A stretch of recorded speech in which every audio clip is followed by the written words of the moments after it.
Hello, dear friends at Salem. I'm here in the fireside room. It's rather cold outside, so I thought this would be a nice, cozy place to do our message this week. Good to see you all here. At least you're seeing me. Pretending I'm seeing you here, and welcome to our weekly message. Couple announcements before we begin. Chancel flowers are not available at this time. The florist that we had went out of business, so we are working on getting a new florist and figuring out how we can move forward with that. So just be patient. The nurturing board will get that taken care of soon. Our congregational call committee will be commissioned this week. Krista Lind will be in the house, and she will be working with them immediately after worship service today. And we will recognize them for the work that they are about to do.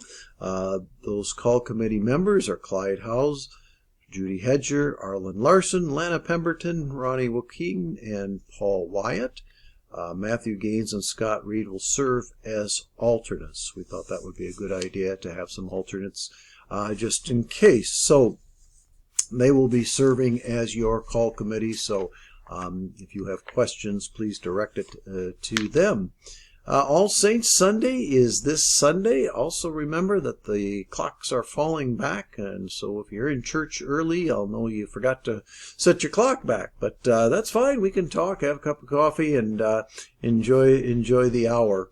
All Saints Sunday is a very important Sunday. I'll be talking about that a little bit more for the message this week. We will recognize both those who have been deceased and those who have been baptized this past year. Let's talk about it. A few years ago, you ran some sessions called Let's Talk About It. We're going to do that again. We had one session on our conflict resolution last month. We're going to have one on Monday, November 8th at 7:15. And you're welcome to join us in the fellowship hall. We are using Marshall Rosenberg's materials, and hope that you'll find time to come down. I think this is a helpful time for everybody, and invite you to do that.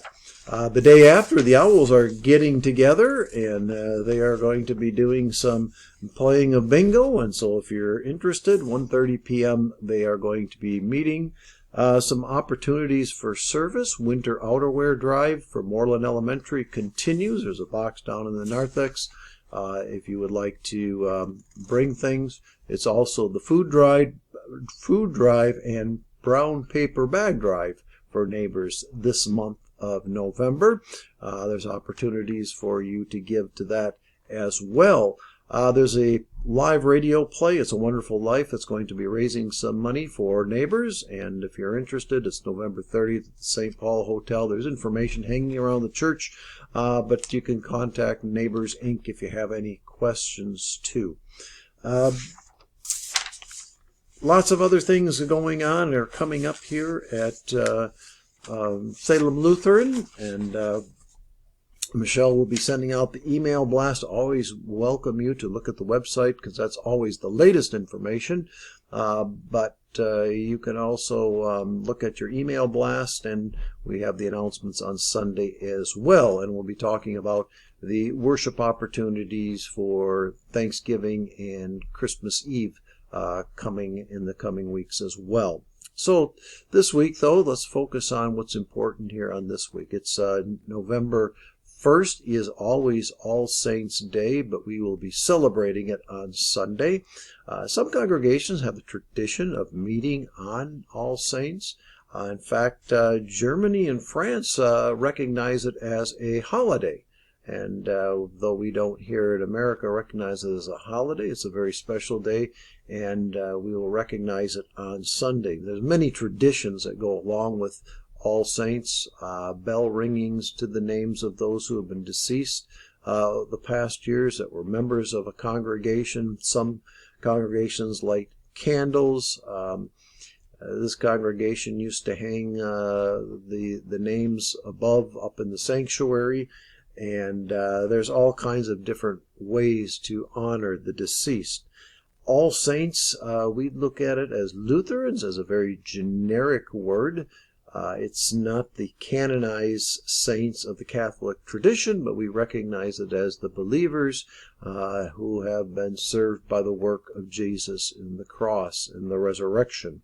And the promise is a celebration of that. And I'll talk a little bit about that for the text that we're going to be using on Sunday. We have added since a few years ago, we're recognizing not only the saints who have gone, but the saints who have entered into the fold, those who have been baptized, and we will do that once again this year. And the color of the day is white. We have colors. Some of you are very aware of the liturgical colors, and white is the color for All Saints. It's also the color for Christmas. Sometimes they'll use gold for Christmas. And of course, Easter is white as well. Red was last week's color for Reformation, also the color for Pentecost. So just a little history behind what's going on this coming Sunday in the recognition of All Saints.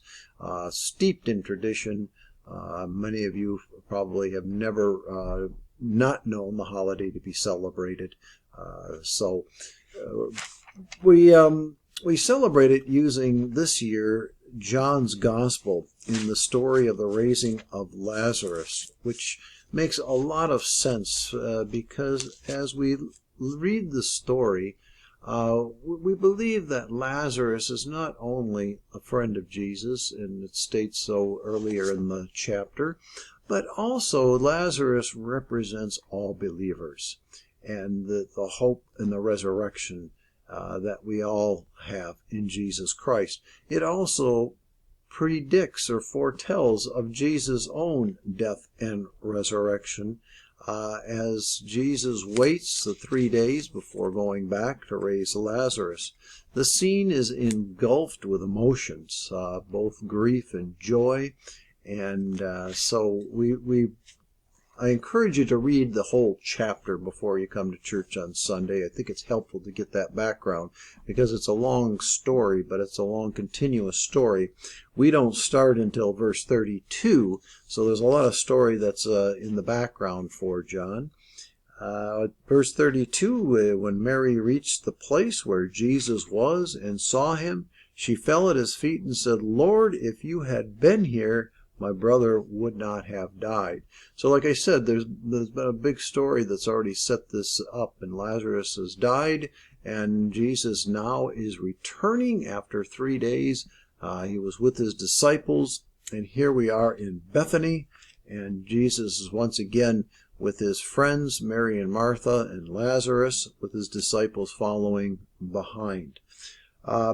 So again, she says, "Lord, if you had been here, my brother would not have died." When Jesus saw her weeping, the Jews who had come along with her also weeping, he was deeply moved in spirit and troubled. "Where have you laid him?"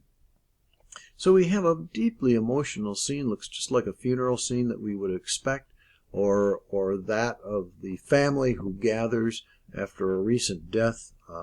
Many of you have experienced that. It's charged with emotion and grief. And here Jesus comes into that scene and he asks, "Where have you laid him?"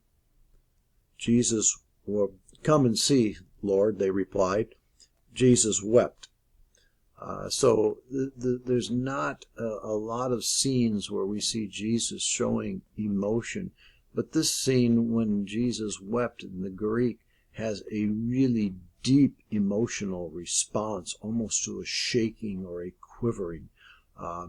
Those of you who have suffered a tragic death understand that mightily, as it seems like our emotions just take over in a trauma like that.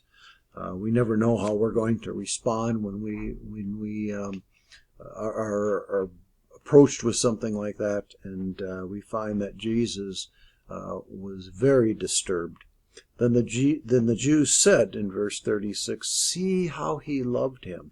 We got a fairly positive viewpoint. John doesn't always put Jewish people in a very good light, but in this case he puts them in a very, very positive light. But some of them said, Could not he who opened the eyes of the blind man have kept this man from dying?" Jesus, once more deeply moved, came to the tomb. It was a cave with a stone laid across the entrance. "Take away the stone," he said. Of course, you probably are already recognizing the parallels to Jesus' resurrection at this point. "But Lord," said Martha, the sister of the dead man, "by this time there is a bad odor, for he has been there 4 days." Jesus said, "Did I not tell you that if you believed, you would see the glory of God?" So they took away the stone. Jesus looked up and said, "Father, I thank you. You have heard me. I knew that you always hear me, but I said this for the benefit of the people standing here, that they may believe that you sent me." When he had said this, Jesus called out in a loud voice, "Lazarus, come out!" The dead man came out, his hands and feet wrapped with strips of linen and a cloth around his face. Jesus said to them, "Take off the grave clothes and let him go." And then following is the plot to kill Jesus because he raised Lazarus from the dead, which is the irony of the story. But that would go a little bit too far for what we can endeavor to talk about on Sunday. And so I'm going to focus on verse 32. "Lord, if you had been here, my brother would not have died." How many times have we said something similar to that? So we're going to work on that for Sunday. Thanks for joining me for our brief message. Glad you could be here. Be still and know that the Lord is God.